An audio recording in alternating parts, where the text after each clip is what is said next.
On today's episode, I am going to be speaking with writer-producer Jay Moriarty. He has a book out. It's called Honky in the House. It's about his time working on the hit TV series, The Jeffersons. We're going to hear all about his background, what made him come out to LA with no contacts, how he found himself working on a show with Norman Lear, among others.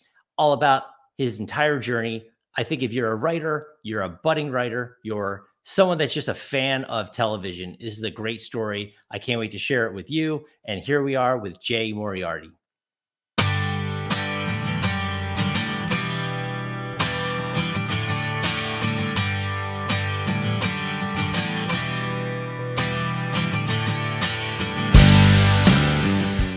Okay, hey, Jay Moriarty.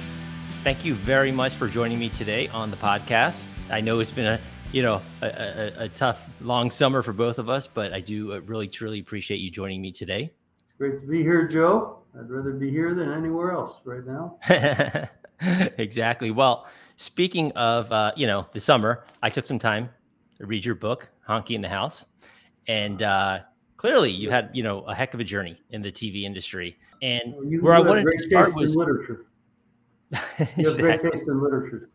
I sure do. You hold up the book first thing. I appreciate it. Then I don't have to do it. That's great. No. It's actually a great read. Very easy read. The stories you tell you feel like you're right there with you, sort of like your diary, and that's sort of what I got from reading it myself. And it felt like I was just like reading your mind the whole time and your internal thoughts, and you're very honest. And I think that's refreshing. It wasn't something where a lot of authors will come and they'll sugarcoat things. And I think you were pretty blunt, whether it was talking about actresses, whether you were talking about issues you had on set. We just got done discussing Hawaii. Obviously you all shot there in Oahu. Just whatever you came up with, you were very forthcoming. And I think that was very sort of refreshing. But where I wanted to sort of start was, your early days when you left Ohio, left there to dive into this world of comedy. So if you don't mind, the first thing I'd like to discuss is what sort of drove you there, no pun intended, to LA in the first place? Well, when I was little, pretty young, I remember watching Lucy. I Love Lucy was a sitcom everybody was watching. And I remember one particular day I was sitting there and they had the crawl at the end and it said writers. And it just hit me. I thought, you mean they have writers here? You mean you can be a writer? It sounded like a great job. You'd be a writer on a comedy show, and then you hang around with Lucy and Desi and everything. And so I always kind of wanted to write, and I always kind of liked comedy. Even in grade school, I was, try to be like the class clown. And before there were any that I even knew what a class clown. I remember, in fact, I was just thinking today when I was in the second grade, to show you what a goofy kid I was. At recess, I actually took a poll, kids in our class, say, who's the funniest kid in the class? And I won by like a couple votes, to beat a kid named Henry Hobner, who I didn't think he was that funny, but he almost, he probably would have beat me if somebody else was doing the poll, but I got some sympathy votes or something. But it was always, I like comedy, and I like being able to, make people laugh or something, or say something in class and whatever. The idea of writing comedy for television, I thought, what a great job. So I paid a little attention as I got into high school and stuff, find out, realize that comedy, if you want to write comedy, you're going to have to go to New York or Los Angeles. Production was either New York or Los Angeles. In New York, figured I'd starve and freeze. In LA, I just starved. So when I got married right out of college, headed for Los Angeles. And in fact, when I came out, it was like 1968. A long time ago. The two big comedy shows were Laugh-In and the Smothers Brothers show. I don't know if you remember them. Those were both like varieties. They weren't sitcom shows, but they were comedy, and they both kind of dealt with relevant comedy at the time, like war in Vietnam and racial riots and stuff like that was going on. And Smothers Brothers eventually got canceled because they got too political. So anyway, I got another job. I mean, that's a thing, writers got to realize if you're getting into this thing, you're not going to just come walking and somebody's going to say, hey, I want to hire you. But I got a job writing basically for an insurance company in the communications department, writing advertising copy and everything from company magazine to speeches for executives and stuff like that. And meanwhile, I tried to learn what a writer does, what a writer, producer, director, how that whole thing works. And I remember 1971, I was watching television in the summer, and this thing, All in the Family, Norman Lear, it's All in the Family show comes on, you know, with Archie Bunker. So the screen, all of a sudden, there's this guy saying Spick and Wop and Jungle Bunny, and he's talking to his son, who he calls Meathead, or his son-in-law, you know, Michael Estivic. I don't know how much All in the Family you watch, but Archie had something about chink.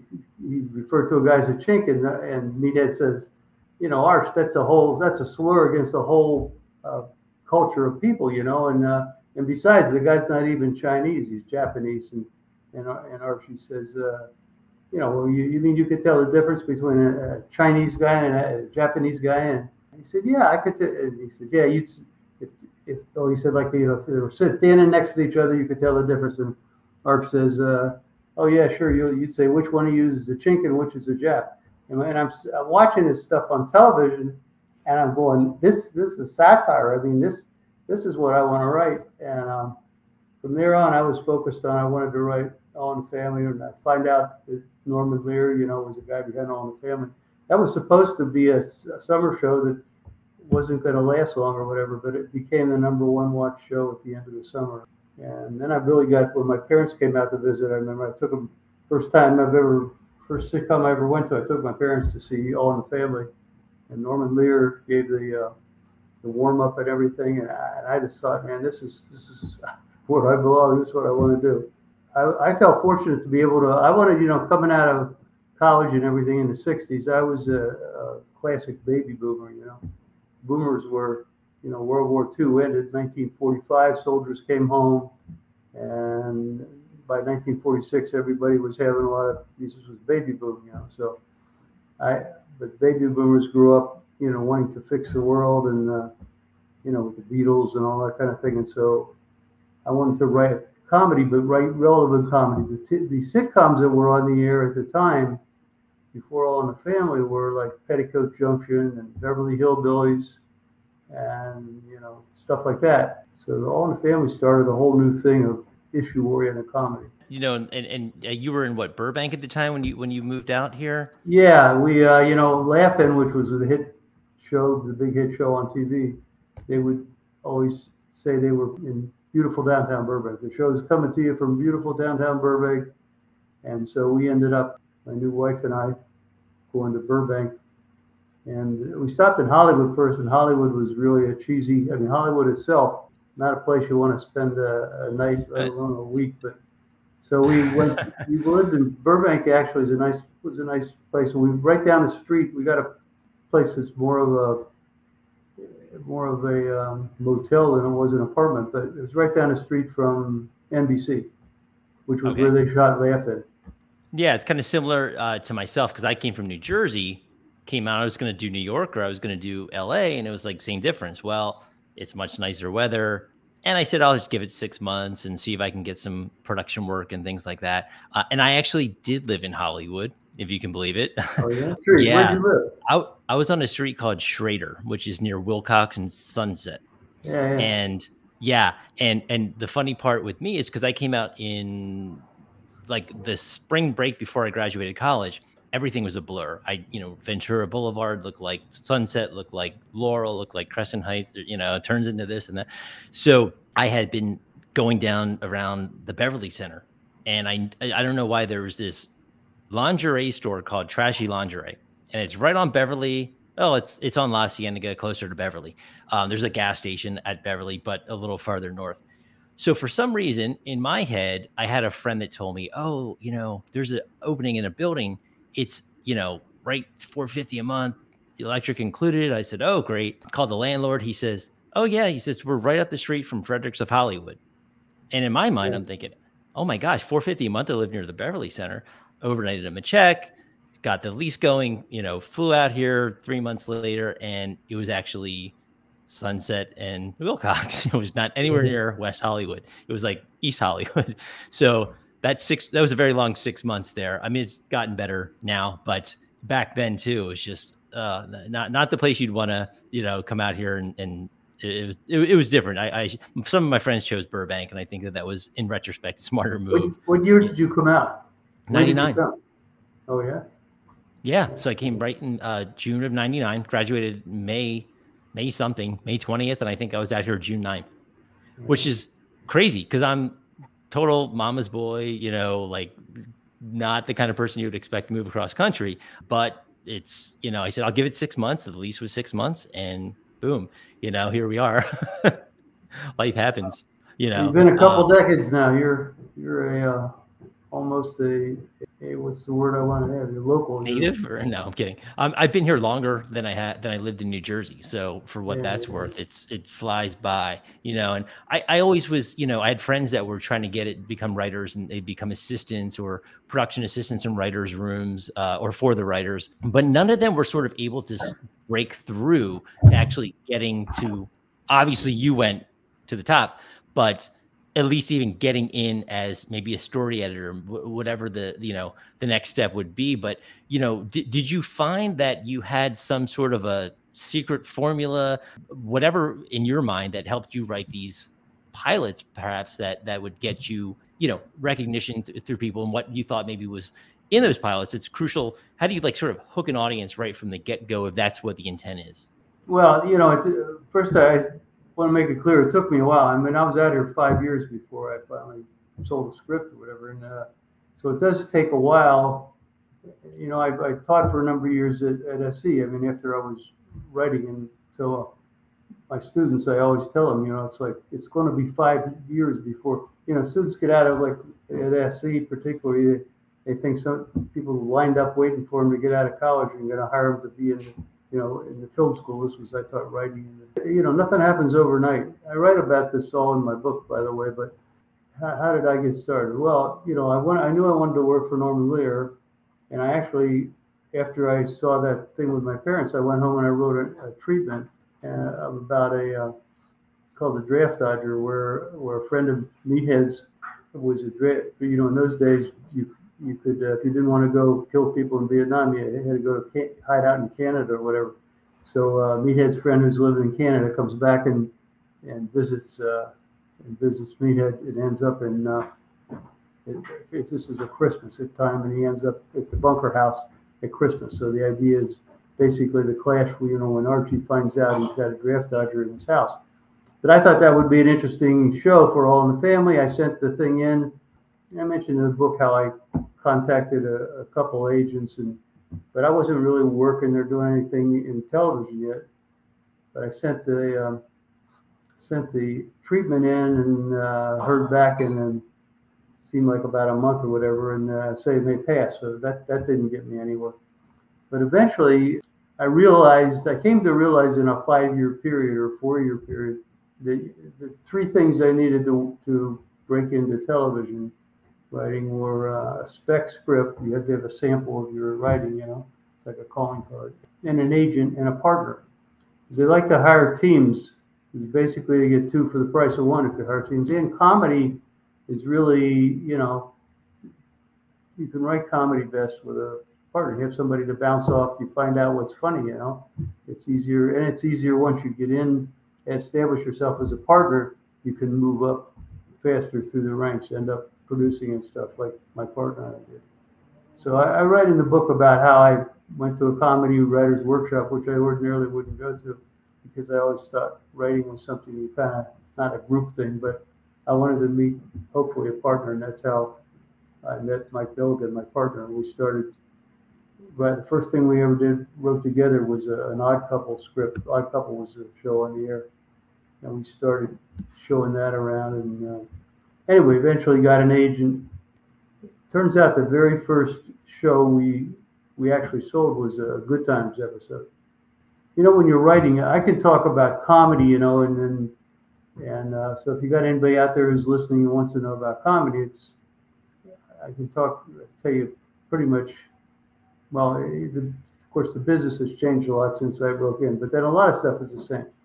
But you have to have a sample of your work, and if it's comedy, you ask about how do you start out. Well, you want to laugh right away, So if you could write something that's funny, if somebody's reading it and they're laughing, that's basically how it works. There's no magic secret or something.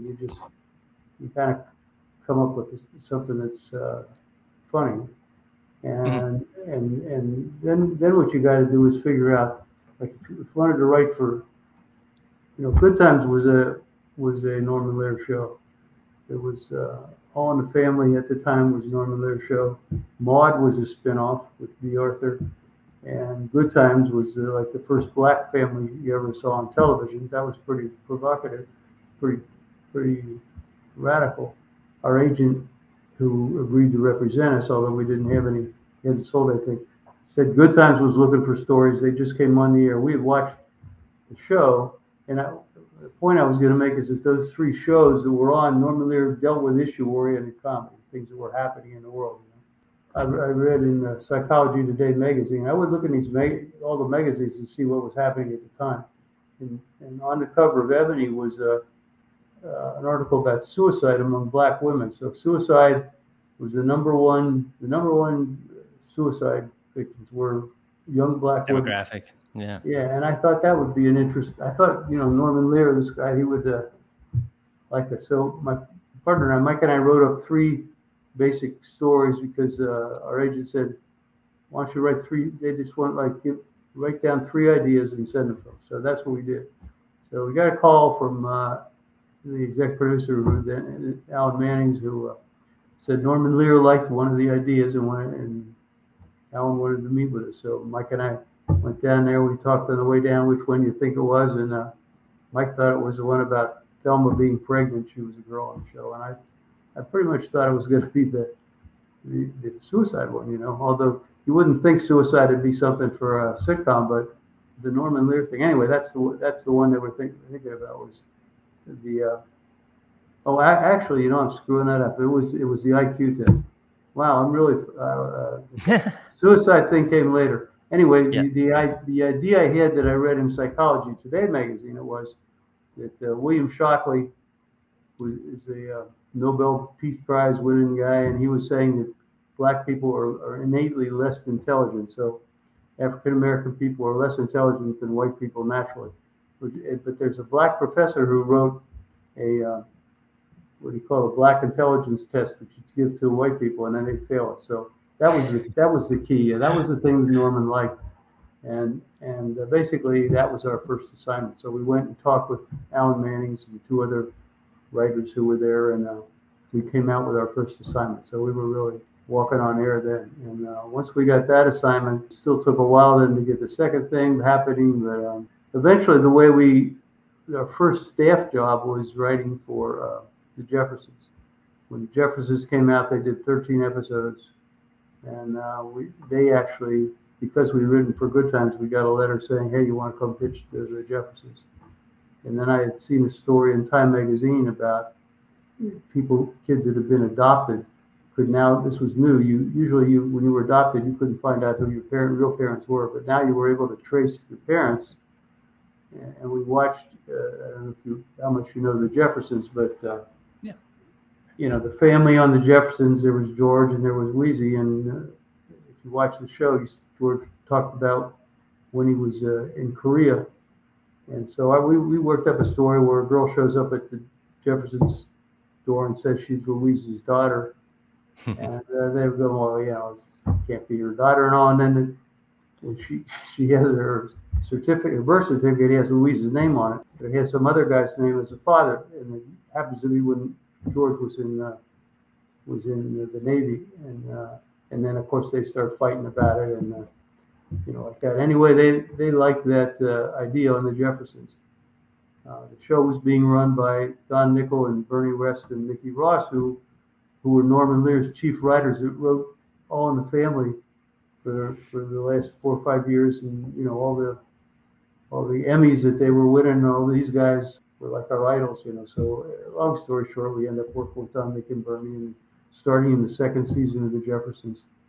And that's when that suicide thing I was telling you came up, which was kind of interesting because the first things if you want to know is, well, I read about all this stuff in the book, but and explained it a lot better the way it really happened. But we did the first thing they gave us when we started on staff was 4 scripts that they had handwritten by freelance writers and said, tell us what you think. We read them, all those need to be totally rewritten. So we did all this rewriting, and then they said, okay, think up an original. So that's when I saw in Ebony magazine about the suicide thing. And Mike and I pitched that to Nickel Ross and West, Don, Nick and Bernie, and Don, Don was British. Don was the alpha dog of the whole thing. And Don's like, well, suicide, what are you, daft? You can't make that funny. And he was like, forget. So there was like no way we were going to do a show about suicide on the Jeffersons. And so he said, come up with something else. So Mike and I went off, and a day or so later, we had some other ideas we pitched to him. And then Don said, okay, they kind of sparked the two of those ideas. They said, go pitch them to Norman. So we usually, if we hadn't pitched that much to Norman unless we were with Don, Mick, and Bernie, and we all went. Dave sent us up by ourselves, so we're up there with Norman and just the three of us, and we pitched him a couple ideas that Don, Mick, and Bernie liked. And Norman was, he wasn't crazy about it. He said, you got anything else? So I said, and then I pitched the suicide thing. He loved it. He was like, this is great. And he starts right away. I said, we were thinking about Florence, who was the maid, she wasn't a live-in maid or anything yet. She was just a bit character. But Norman says, that's great. Help brings problems into the house, and she could be cleaning up. The running joke on that show is she doesn't like to really clean. And anyway, she's cleaning, and George is going, what's the matter with her? Anyway, then we go down to meet with Dominic and Bernie, and they said, how'd it go with Norman? And I said, well, he didn't like those ideas, but he loved the suicide idea. And they just stared at us like, they were pissed. And all Don just looked at us and said, go write it. It was like a more of a dare than and for 2 weeks, man, we didn't see them. They didn't come near our office. We're writing this suicide thing, and we gave them the script. And then after day one, didn't hear a thing after day two. It's day three, we still haven't heard anything. Mike starts cleaning out his desk, say, well, we probably write our own suicide notes. And I said, fuck it. So I went down we had turned it in, I went down, Don was in his office, and I said, did you get a chance to read our script? He said, yeah. I said, what'd you think? And he said, not bad. And so not bad from Don was like, A++ from Professor. So I ran back to Mike, said, Don said, not bad. And we're high five. So anyway, we ended up doing it in a show. And Marla Gibbs sent us a nice thank you note for, she was, like I say, she was not the primary character. That was her first show that featured the maid, Florence. And, yeah, if you had a chance to watch it, it works. It's tricky, I think, to make a show like that funny, So you probably think, well, how do you make a suicide show funny? Well, first of all, you have a real issue there. Like we could have like, there's an ending where she's really not contemplating suicide, but that really wouldn't be a Norman Lear show, It's that would be Beverly Hillbillies or somebody. But anyway. The way you find jokes, I was thinking about that today because I think you had mentioned the suicide thing. And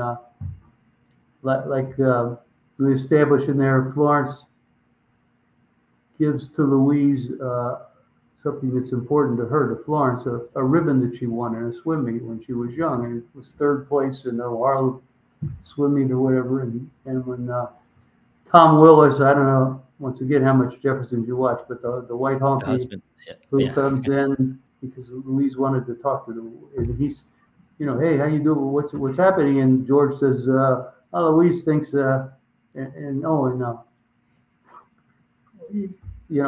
Louise shows this, Florence gave me this, and he reads it, and it says, Florence Johnson, 19 whatever, third place, Florence with me for third place, and then George says, Louise thinks Florence is going to kill herself, and Tom says, well, just because you came in third. And that's the kind of, obviously people are going to laugh. So you work in those laughs. And there's another line that I remember, just to give you an idea of the kinds of jokes that you're looking for there, is Florence mentions that after she leaves work, she's going to the Empire State Building. And so, they start thinking the worst, oh my God, she gave a note, she left a note for Louise that says, thanks and goodbye and all that stuff. They wonder where she's going. And then you mentioned, so Lionel goes to look for her at the Empire State Building, and he comes back with her, and George says, "Where'd you find her?" And he says, "The Empire State Building." And where was she, up top? No, she was standing on the sidewalk. And George said, "What's she gonna do? Jump off the curb?"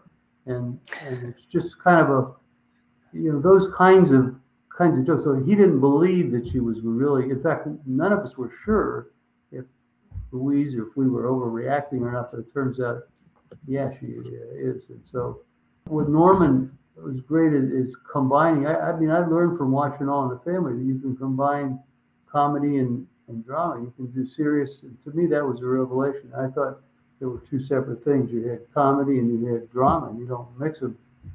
But I love the way that Norman, that All in the Family was. And when Mike and I eventually, we started out as writers on the show. We eventually ended up running the show, executive producers of the show. And I always patterned our show kind of after Norman's All in the Family, trying to do the types of shows that All in the Family did.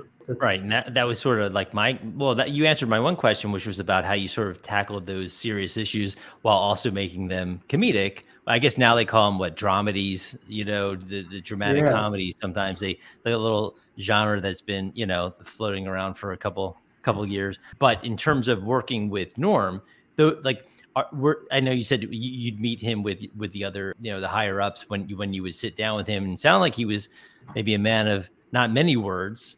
Not bad meant, like you said, A++, kind of idea. But in terms of him, and I don't want to give too much of your book away, because you do discuss, at a certain point, he's weighing TV versus movies and what he wants to do in his career path. And again, I don't want to ruin too much, but, in terms of the TV, what would you say the most lasting impression you have of just being under his sort of umbrella in some part?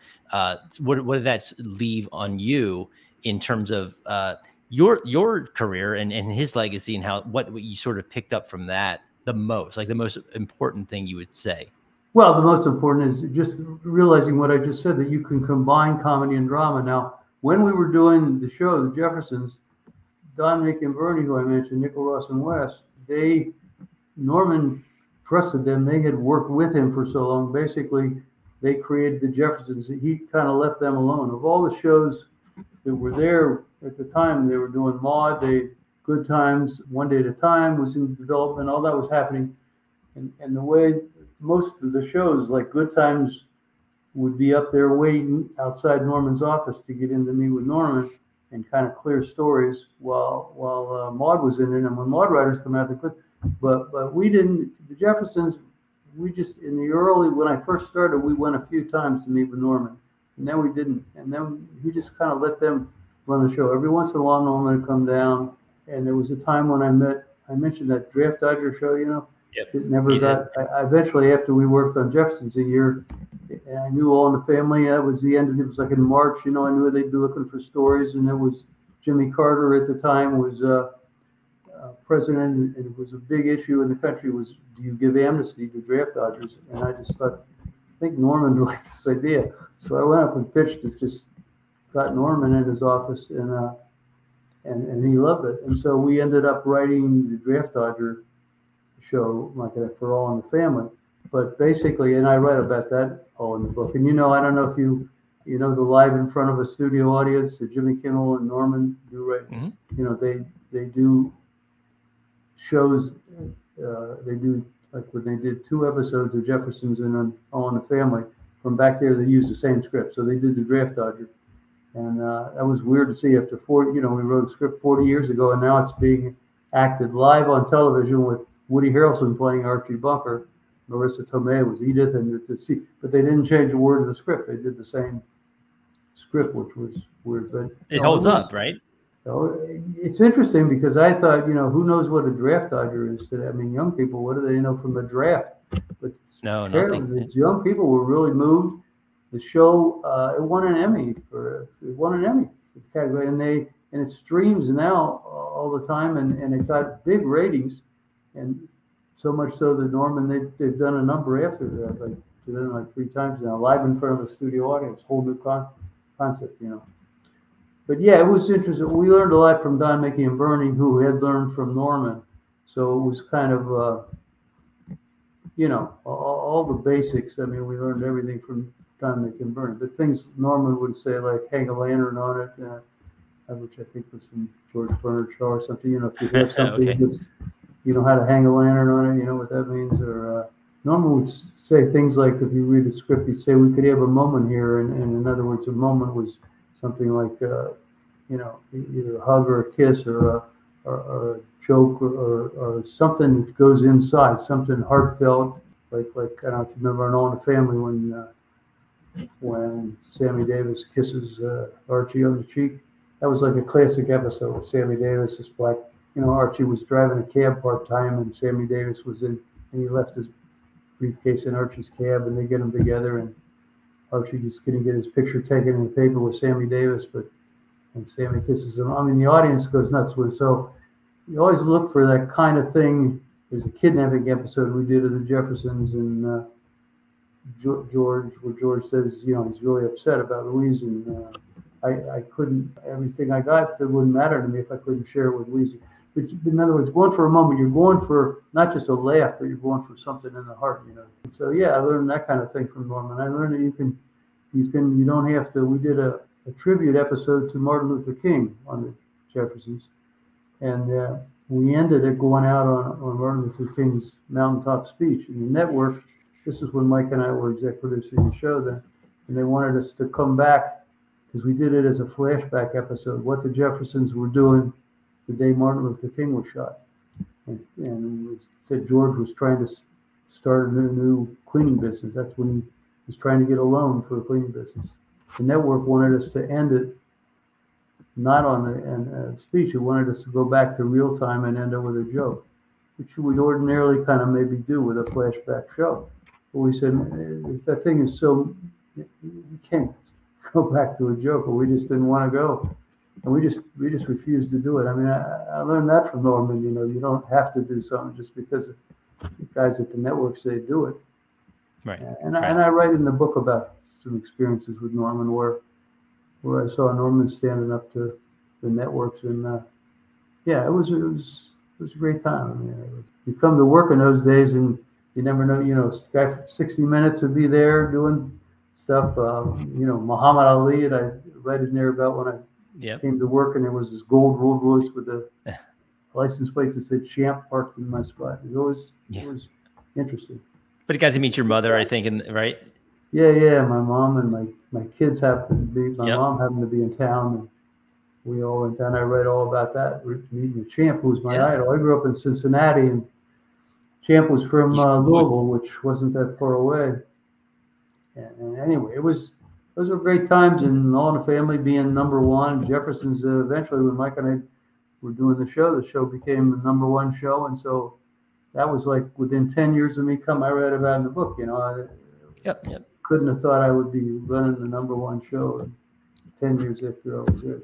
Well, and speaking about Mike, you know, in terms of, you said, you know, duos and comedy teams, and obviously, again, I don't want to give too much about your book, you know, too much. You do reference Mike at the very end, and whether or not you still stay in touch or how, you know, but do you, in terms of like the pros and cons of someone out there listening that's like just getting started, they may want to go and try it solo or try it with a partner. Could you discuss maybe the pros and cons of working with a partner and shed some light there? Yeah, usually it would all be pros. I mean, going back to when I started, because you got somebody to share things with you, move a lot faster. If you have a partner, but it's like telling somebody, you know, find a spouse. I mean, it's hard. It's easier said than done. But if you find somebody you can work with and write, if you're writing comedy, you want to write stuff that's funny but also meaningful, whatever your style is. You'll move a lot faster as far as producing or whatever it is. You really want to be in charge of your material than you would as an individual. The thing today is it's really changed. When I'm talking about writing with Norman, and even when I ended up in the 90s working with Cosby and stuff, which I don't talk about too much these days, but are working at Paramount before. A lot of different places we worked after the Jeffersons. But we would write scripts, and the writers would write scripts. I mean, today it's all this writer's room thing. Is really, and I've worked in rooms, but it's much. When Norman worked, you didn't have a writer's room where you sit around and write everything all day together. And the reason I bring that up is because now the partner thing kind of, you take a team and you put them in a room, that partner dynamic then is a little different. I mean, maybe one guy doesn't talk that much. Maybe he talks to his partner, but he's not used to a big room and a group, and then you just break up that dynamic. So today, people, they like to hire individual people, put them in a room because they want one purple guy and one green guy, and oh, we don't have a person of this gender, oh, we don't have, and meanwhile, you just get this room of mixed up people, and which is nice. And these mixed up people certainly bring their own experiences. But if you're doing a comedy, for one, are they funny? Okay, well, let me see something they've written, a good joke. I've seen a lot of, like, I think it started when, like, Roseanne and Seinfeld came in, like Roseanne, for instance. She's was a stand-up comic, and she knows comics, and she knows guys that are funny. So she hired guys that are funny. And those guys sit in a room, and they're pretty funny in a room.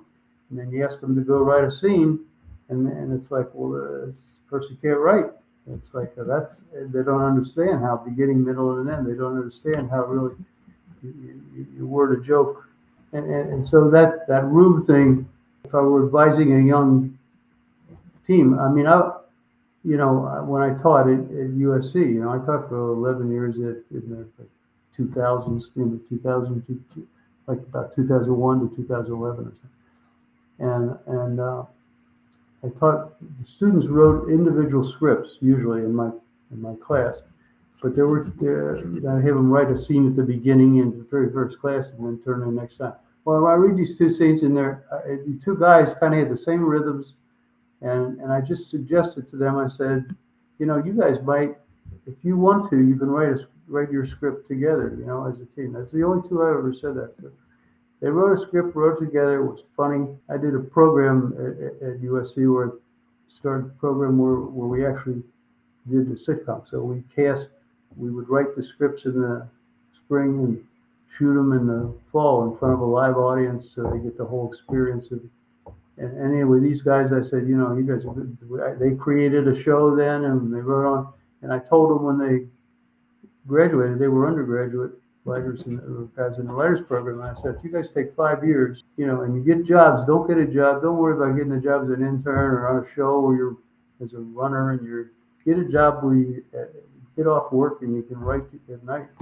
And I had them write 2 scripts and they were able to get an agent. They wrote a tape show. And then I said, you should write a film show to one camera. And then they did that. And everything, they just did what I told them to do. And 5 years later, right now, they just have a new show that's they're exec producers, and they created. It's called Haley's on It. It just started airing about a month ago. Now they got 30 episodes on Disney Channel, but they've done live action and they've done animation and they Netflix shows before that. I mean, these guys, but they just did what they're supposed to do, and they were a team. And I'm sure they would tell you it's better for a team. A team will move forward, but of course, they run their writers' room now, but this probably with the one. If you're one person, there's a lot of I don't know. It's certainly easier, like everything else, if you got somebody who's in sync with you, right? Like if you had a partner with you right there now, and you each had a microphone, that's the classic,